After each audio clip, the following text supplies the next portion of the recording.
নমস্কার, আমি জ্যোতিষ টিভি গণাদি। চারিদিকেই হাহাকার, আর্তনাদ, তার মধ্যে কিছু সুখের ছোঁয়া। প্রত্যেকটা মানুষ, আমরা পৃথিবীর কোনো প্রান্তের মানুষ আলাদা করে খুব বেশি ভালো নেই।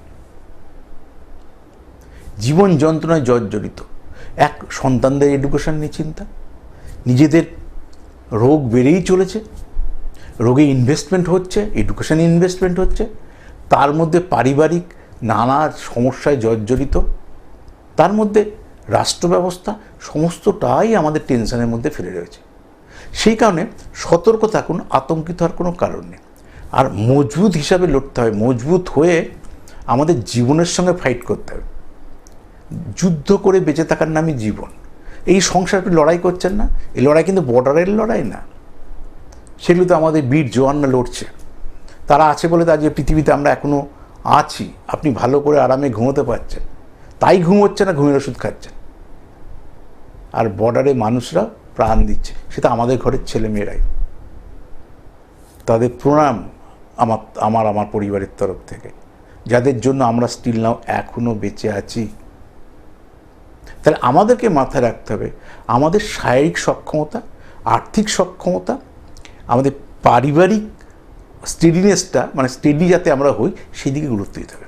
আসুন আজকে আলোচনা করব নতুন বছরকে ঘিরে চাওয়া পাওয়া, ভালো লাগা, ভালোবাসা 1432কে ঘিরে। তাহলে আমাদেরকে খেয়াল রাখতে হবে আমরা একটু অর্থপ্রাপ্তি, একটু যদি আর্থিক দিক ভালো হয়, আজকে মূলত অর্থপ্রাপ্তি নিয়ে আলোচনা করব। তা আমাকে মাথায় রাখতে হবে অর্থপ্রাপ্তি ওয়ে আপটা কি? কর্ম। যে কর্মটা কী করবো? চাকরি করবো, ব্যবসা করবো। ব্যবসা করলে কী ব্যবসা করবো?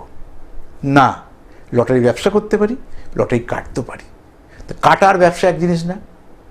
না, আমি খেলার হতে পারি বা খেলার ইনভেস্টার হতে পারি। সব ক্ষেত্রেই এরকম টাইপের রয়েছে। তা সবার তো সব হবে না, কিন্তু অর্থপ্রাপ্তি যোগ এই বছরে কাদের কাদের রয়েছে?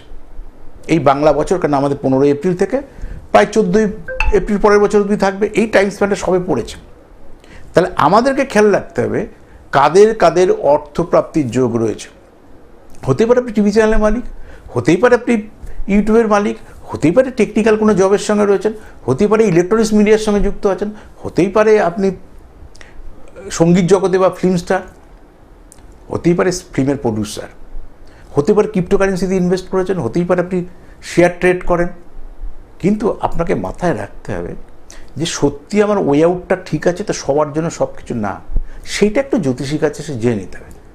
তা আজকে আমি রাশি লগ্নের পয়েন্ট অফ ভিউ থেকে আলোচনা করি। প্রথম চলে আসি মকর লগ্ন। আপনি যদি মকর লগ্ন, মকর রাশি লগ্ন সেম হতে হবে, লগ্ন চাঁদা বলা হয়।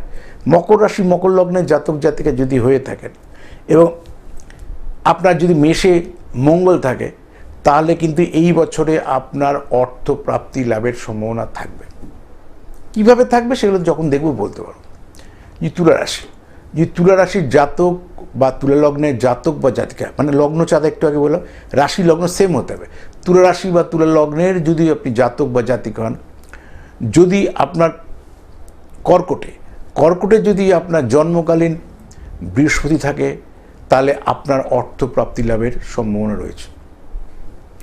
আপনি যদি কর্কট লগ্ন, কর্কট রাশির জাতক বা জাতিকা যদি হন, যদি আপনার তুলাতে অর্থাৎ তুঙ্গস্থ, ওখানে শনি মহারাজ থাকে, তাহলে আপনি 100% অর্থপ্রাপ্তি যোগের আপনার সম্ভাবনা রয়েছে। যদি মিথুন রাশি, মিথুন লগ্ন, আবার বলি লগ্ন চাঁদা বলা হয়, সেম রাশি সেম লগ্ন, তাহলে লগ্ন চাঁদা যে সমস্ত মানুষের মিথুন রাশি, মিথুন লগ্ন, যদি আপনার বৃহস্পতি মিনে থাকে, 100% 1432 সালে আপনার অর্থপ্রাপ্তি লাভের সম্ভাবনা রয়েছে। এইবার অর্থপ্রাপ্তিটা কোন দিকে হবে, কিভাবে হতে পারে, তার আইডিয়াল টাইমটা কি, কোন দশা, কোন অন্তর্দশা, কোন প্রত্যন্ত দশায়, তখন তো যখন দেখাবেন তখন গাইড করবো। আমার ওয়েস্ট বেঙ্গলে কলকাতাতে চেম্বার আছে, জানেন, আর ডিটেল আর বলছি না, সময় বাড়াচ্ছি না। আমি শিবগণাদি আপনাদের সঙ্গে ছিলাম, আছি, থাকবো। নমস্কার।